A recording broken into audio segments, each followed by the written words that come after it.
Ready to elevate your leadership? Follow Take Command, a Dale Carnegie podcast now. Transform inspirations into actions. Hit follow and lead with impact.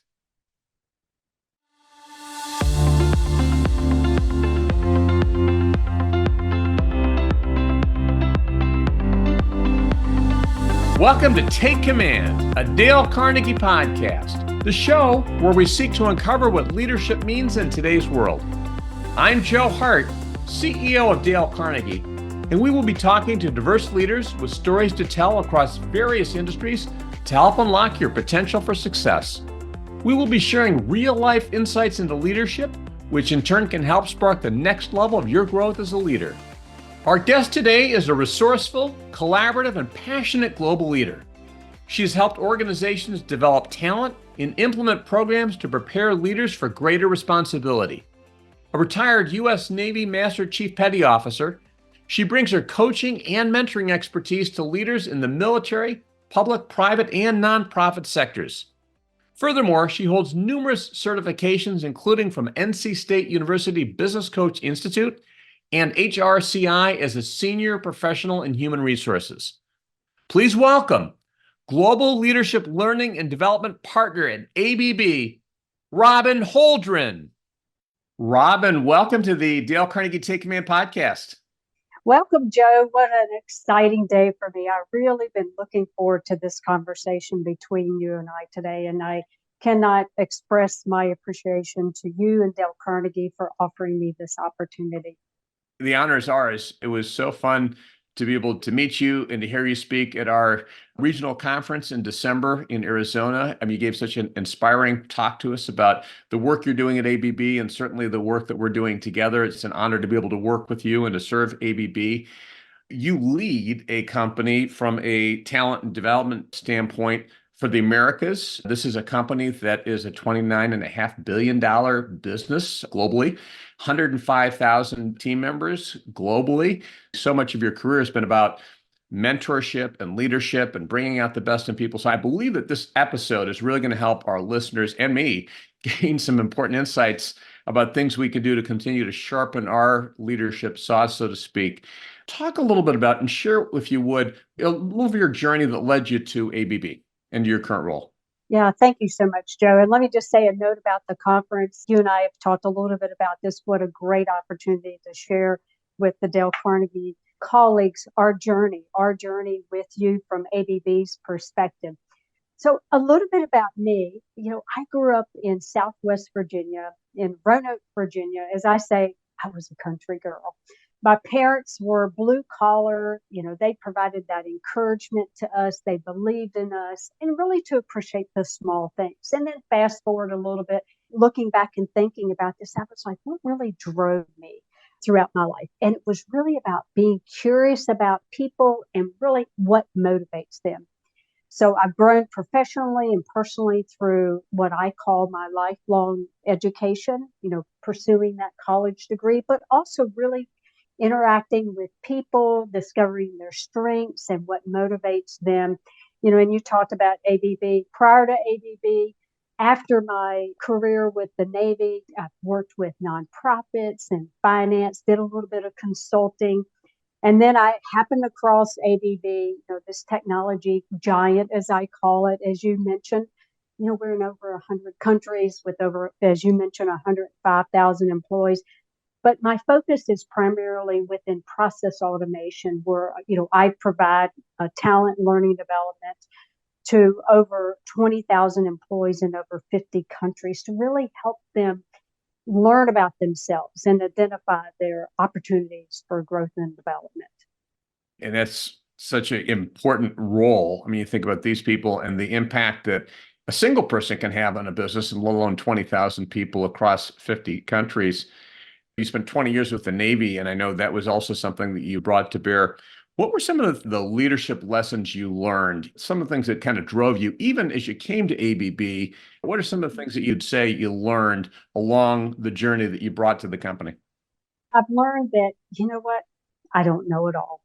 I don't know it all. I also learned to share with others, to share the stories with others about my own journey, what I got out of it, maybe the opportunities that I missed.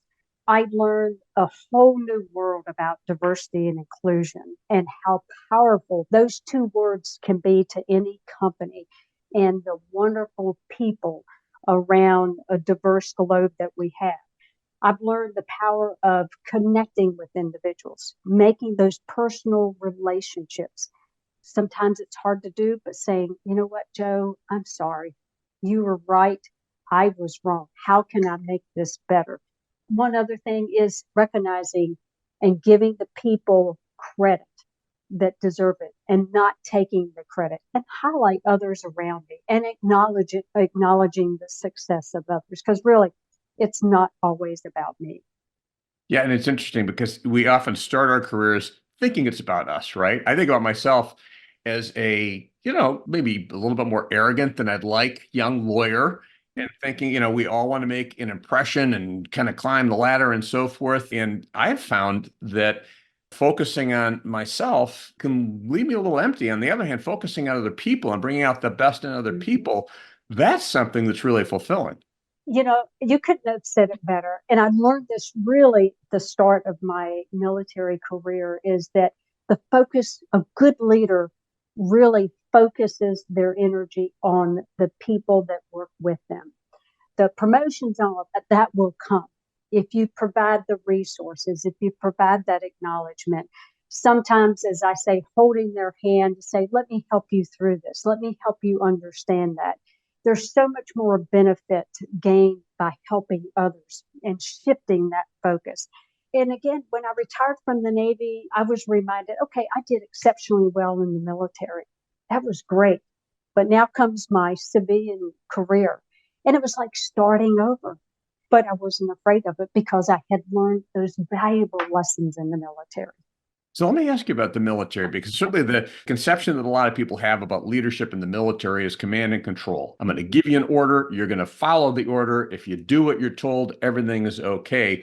Number one, I would ask you if that was your experience, because, one of the things I know you've prided yourself on, your superpower, so to speak, is around things like empathy and caring and listening and appreciating.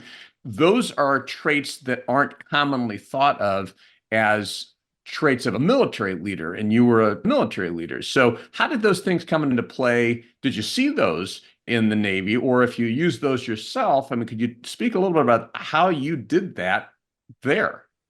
That's always a great question, Joe. There's sometimes in what I would call those very stressful times, you need that command and control. You need that just do it because I tell you to do it attitude because it's required.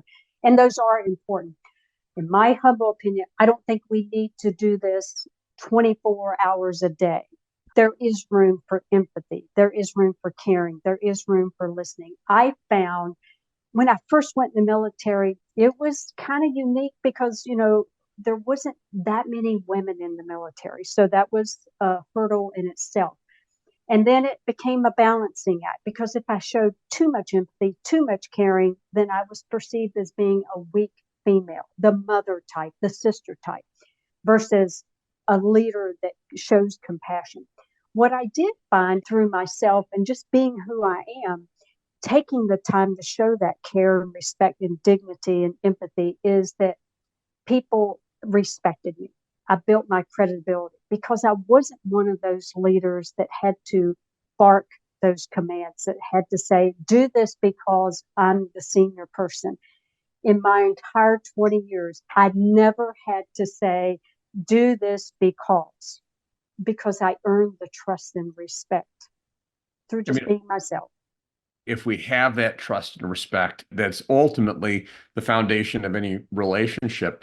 We just had International Women's Day. We're recording this on Monday, March 11th. It was on Friday. And also, I'm the father of 4 daughters. I've got 6 kids, 4 daughters. And we'd just like to ask you to reflect a little bit on leading as a woman, because you touched on this. There can be a double standard sometimes, an unfair double standard, clearly, for women leaders about, on the one hand, how women leaders perceived. You have to project kind of the strong approach. When on the other hand, I had Admiral Mike Mullen, chairman of the Joint Chiefs of Staff, on, and he talked about the importance of humility. And yet there could be a double standard in terms of empathetic humility, humble leaders. What advice do you have for women in terms of navigating that as someone who was in the military? When I went in the military, I was 20 years old. And I remember my first duty station. It was a naval ship. We were the first women on board the ship.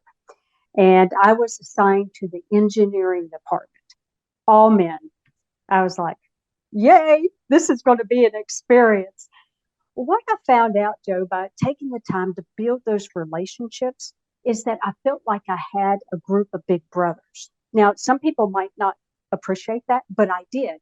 They helped me in the sense of help me grow professionally. My immediate supervisor, he said to me, Robin, it's a balance between emotions and facts. And I said, well, help me understand that. He said, you've got to present your business case and keep your emotions out of it if you want to be successful. And don't get me wrong, there were some guys that kind of went overboard too much to be my big brother and step in, but then others pulled them back. But it came down to I had to prove myself. I found myself getting very frustrated at some of the women that used being a female to their advantage. Well, I'm a female. I can't do this. I shouldn't do this. Whereas throughout my Navy career, I used it to my advantage. And what else can I do outside of my normal range of duty? Something that maybe a female would not be expected to do. I stood my ground. I never felt like I had to prove myself as a woman. Several women started out very junior, and as they proceeded to progress in rank, they felt like that they had to prove something because they were a woman. And I've seen that outside of the civilian community as well.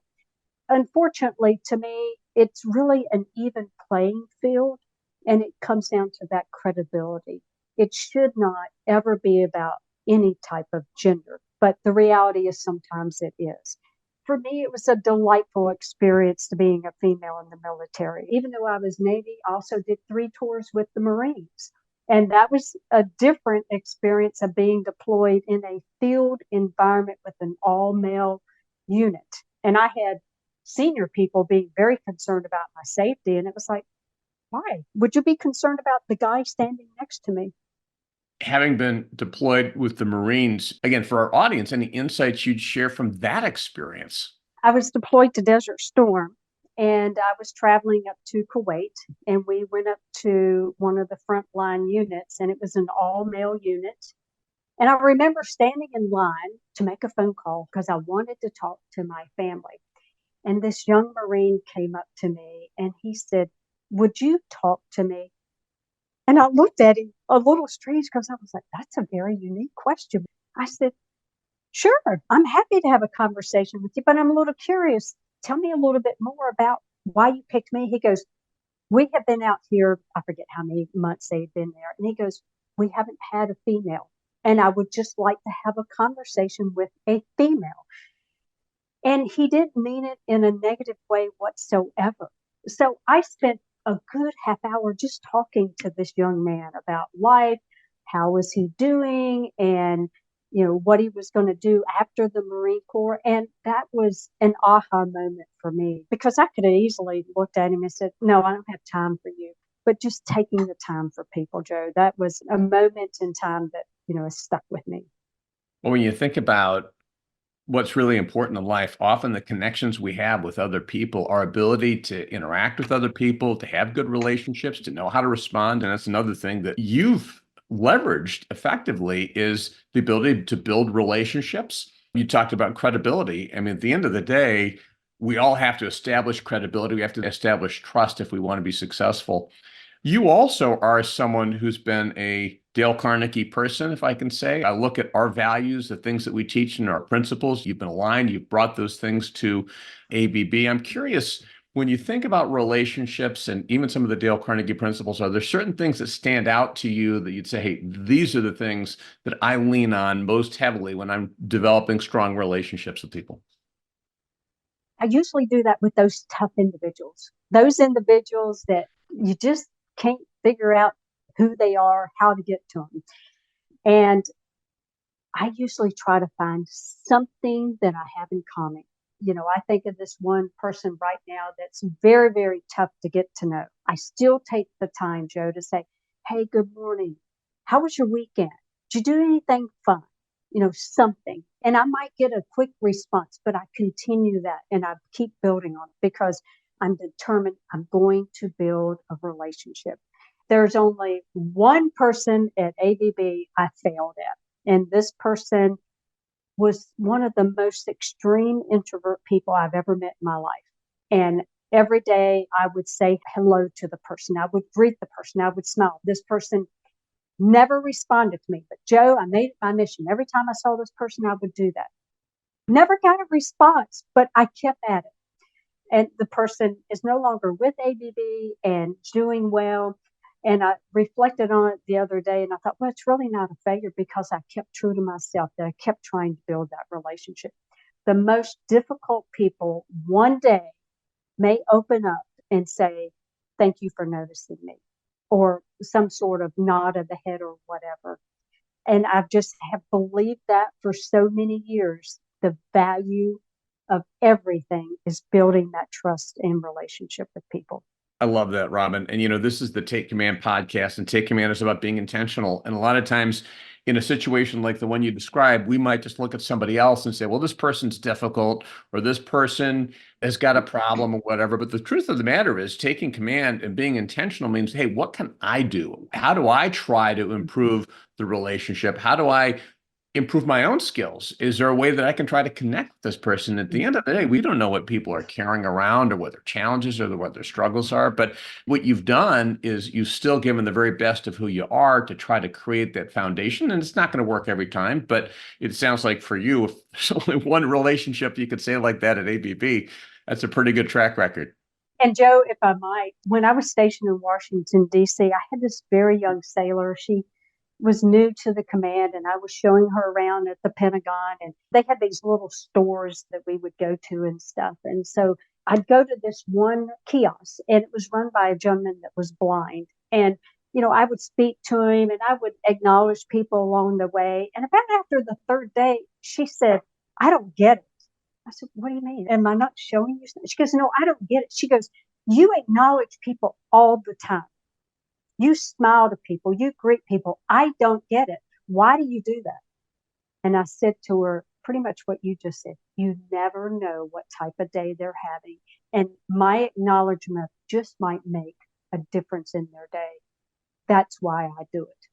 That's right. You never have any idea what impact, and sometimes a kind word, a smile, just asking a question, how's your day going? That's something I ask all the time whenever I'm at a cash register or talking to somebody or the waiter. And a lot of times people are caught off guard. They're like, oh, thank you so much for asking. It's nice of you to ask. My kids, it drives them nuts because we'll go to a restaurant and the waiter will come and I'll say, what's your name? Oh, my name is Robin. I'm Joe. Nice to meet you. And they're like, oh, cover the. It's good to be friendly with people, right? Exactly. And I love doing that because I learned so much from those people. So much. One person who I know has meant a lot to you and who you talked about at our regional conference is Jesse Wilson, who is one of our franchise owners, business consultants, and everyone who knows Jesse loves Jesse. Talk a little bit about how you came to know Jesse. And I think this is important also for our audience because, as we strive to make connections with people and to open up and have, as you talk about, credibility and trust, what are some of the things that you saw in Jesse that led you to say, hey, I really want to work with her? Jesse was the account exec, and one of my colleagues kept saying, you got to reach out to Jesse. And finally I did. And after that first conversation, I knew that she was a person I wanted to build the relationship with, not only as a person, but also as a professional colleague representing Dale Carnegie. And so we met briefly, and this is the power of building those relationships, of understanding from a Dale Carnegie perspective, your customer, from the customer understanding your vendor, really listening to what is the need, making recommendations. Have you thought about this? Have you considered this? From the relationship piece of it, I don't mind sharing this. We have laughed so many times together. She's allowed me to cry. I made Jesse cry, but we've shared successes. We've shared some almost wins together, but it's truly a strong partnership we have. it's such a neat collaboration that it's almost like, okay, I know where we're going with this now. You do this, I do this. And it's such a trusting relationship. And I was so fortunate last week, Jesse was in town. So I got to celebrate Jesse's birthday with her and Neville. We went to dinner and had a fabulous time together. And those precious moments, you cannot put a price on it, because I got to spend some personal time, that face to face time where we don't talk about work. We just talk about life and what's going on. And that's all part of that relationship building. Well, and you think back to what's often taught in business or in sales and so forth. I mean, certainly she has to help you get business results. And I know that you've gotten that. I'd be curious to have you Yeah. share in a moment the business results that you've achieved. At the same time, we're people. We're people who are connecting. And part of what strikes me about Jessie and you as well, Jessie is authentic. She's energetic. She brings a positive energy, Mhm. a mindset.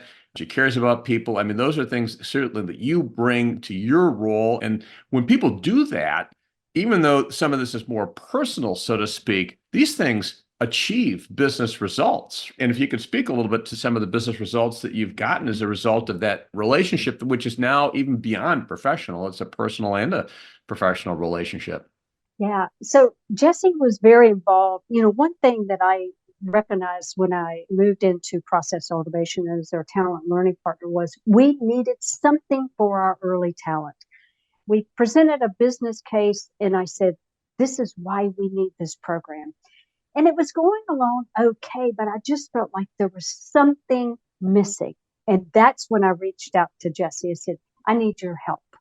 And so we went through several different things and we came up with 3 focused workshops. The pilot program was a hit. Then we ran a second program. We had 100 individual contributors go through and 100 finished. We're now on our third cohort. The individual workshops have been such a hit. They feel like it's been focused. They feel like this is what I needed. We've had promotions out of the individual contributor program. We've seen our retention increase because people find the value in feeling like, hey, ABB really cares about me. There is no other business within ABB that's running that individual contributor program. The other program that Jesse has been lockstep in with me is our Women's Leadership Development Program. 3 various focus tracks, early, mid, and senior, with a clear focus on coaching, assessments, and those workshops and that engagement. We just finished a program where we had over 90 women graduate. It was so popular, Joe.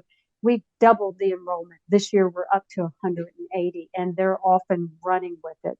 And so it's one thing to launch a program. It's another thing when we can show retention and we can show promotions in both programs. And we get great feedback. And that's the other thing I appreciate about Jessie. She's not afraid to share with me the feedback from the various workshops. And that just validates, again, why we chose the right partner with Dale Carnegie.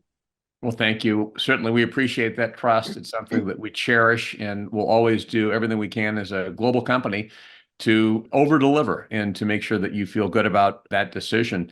You are someone who is focused on developing other leaders. You just talked about, this cohort of 90 women, and certainly there are hundreds, thousands of people that you're developing at ABB. You also focus on developing yourself. And I'm curious about some of the strategies that you employ for yourself. How do you develop as a leader? Are there podcasts or books or other things that you read or listen to or do that help you continue to grow? One of the things I've always believed in is that development is a lifelong journey. One of the things that I treasure the most is that storytelling. And I learned this really young in age from my parents and my grandparents and others in my family about their life lessons. And I put that in my personal toolbox. So that's one thing. I really tend to listen to people using the conference. I mean, I was so tuned in with the speakers I got an opportunity to hear and people that I interact with daily. Periodically, I'll say, share your story with me, because that's a true lesson learned. Other ways that I keep myself current is I do listen to various podcasts. I go out to LinkedIn Learning and I do courses out there. I'll read various year-end reports, whether it's a LinkedIn report or Forbes, try to keep as current as I can. But I'm also mindful that I want to make sure that I stay energized. So I might read something that's really just personally focused. For example, I might do something around gardening or health and fitness, but something daily or weekly because I want to keep learning all the time. So people a lot of times will ask me, well, what books do you like? And it's like, what I like may not resonate with you. So I challenge them to really take time to focus. What are you passionate about? And once you determine that, then we can come back and have a conversation. And I may or may not have a recommendation. And it could be just a simple article to get them started. And then I'll go back and say, okay, now what don't you like? I usually say 3 buckets: what you like, what you don't like, and in between. And then that in between is that compromise. Sometimes we just have to do it because. Well, what I'm taking away from what you're saying too is, and again, taking command is about being intentional, is making sure that we are intentionally carving out time to invest in ourselves, whether it's something that might just be purely for fun, like gardening or, reading or hiking or whatever it might be, or learning, how do we keep on learning? One thing I've been doing, I think you've got some dogs or you've got some pets. I do. Yeah. And I do too. And I find myself walking the dog, one dog in particular, a lot. So to be able to listen to Audible and to be able to listen while walking. Now, I find too, sometimes if a book is really good, I'll get it on Kindle and then it syncs up. And if it's really, really good, I'll buy the hardcover and kind of mark it up. But, just how do we leverage the time that we might even think is downtime to continue to just learn different things and hear interesting things and grow? Well, and this month being Women's History Month, strange as it may sound, I went to the library the other day because the past year I just wanted to shift from reading from my electronic device. Plus, I wanted to support my local little library. And they had some books out there on women. And I picked up, and I don't even remember, I don't have it here in front of me, but it's about a female spy that was very instrumental in helping to support the efforts during WW2. And I thought, I got to read about this woman. So what I've seen with myself in particular over the last 6 months is that my focus right now is on history. It's like I want to learn more about history. And maybe I picked it up because of my military background, but this woman was not associated with the military. But I thought, how incredible it must have been to be a woman during that time and to be a spy. And so that's on my agenda for this week, is to start reading that book. Well, it sounds like a fascinating book. Yeah. And it's interesting what we can learn from other people's lives and experiences. I mean, personally, I love biographies and always a lot of fun that way. I'm curious if you think about your own career trajectory, if you were to go back to Robin just starting your career, what's one piece of advice that you might give yourself, something you know now that you didn't know when you were just starting out? I've actually asked myself that a couple times. And Joe, there's not a lot I would change, except I probably would have started my master's degree a little bit sooner than what I did. That's the only little regret that I have. But the lifelong experiences that I've had, I just don't know if I'd want to change anything because it's been a great ride. I mean, it's been a roller coaster. It's been high. It's been hitting the bottom, but it's made me who I am today. And those experiences, I just don't know if I would trade that looking back. I don't, maybe I'm a little weird about that. No, maybe the lesson again for our audience is to find the good in what's happening, because as you said, there are ups and downs. As I think back about my own career path, there were times things were very hard, there were times things were very good. And, maybe the one piece of advice I'd give myself, the younger version of myself, is not to worry so much. Things seem to work out. And I kind of hear that saying for you too. You're like, hey, things work out. It's like, it's all part of the journey. So enjoy the journey, trust the process as much as possible.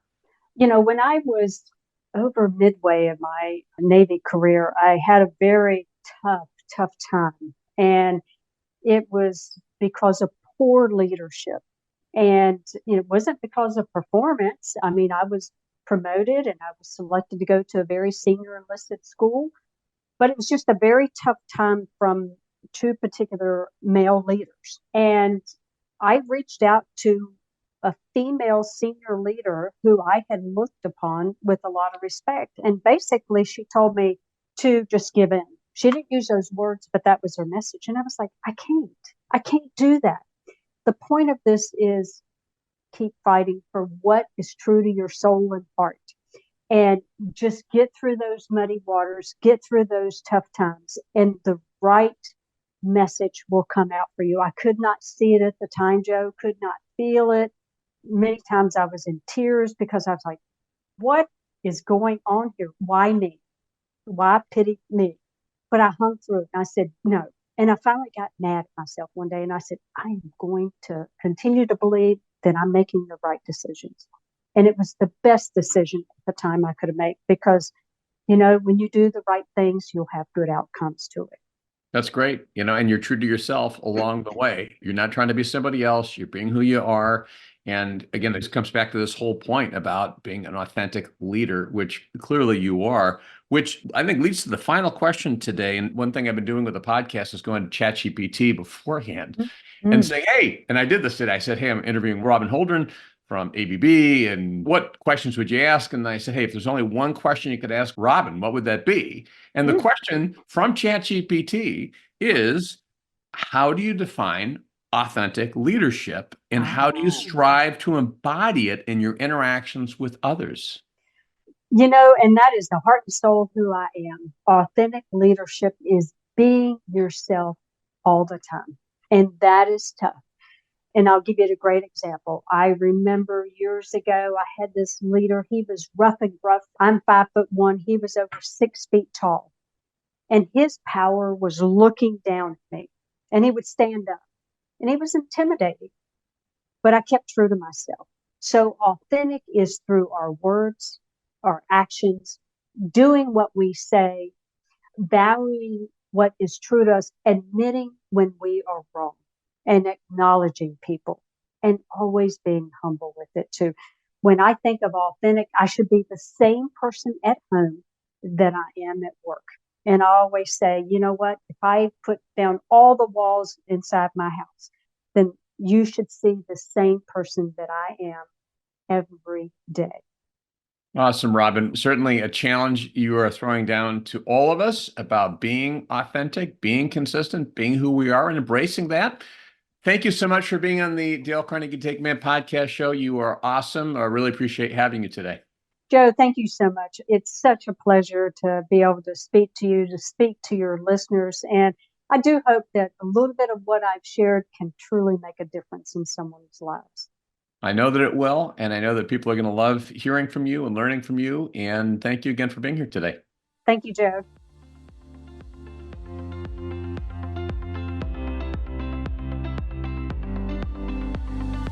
I hope you enjoyed this edition of Take Command, a Dale Carnegie podcast. Check out our resources at www.dalecarnegie.com for more research, insight, and tools that will support your success and help you take command of your leadership potential. If you enjoyed this episode, please consider rating it and following us on Apple Podcasts and Spotify. For more exclusive content, subscribe to our Dale Carnegie YouTube channel and follow us on social media. As always, thank you for listening, and we're looking forward to you joining us for the next episode of Take Command, a Dale Carnegie podcast.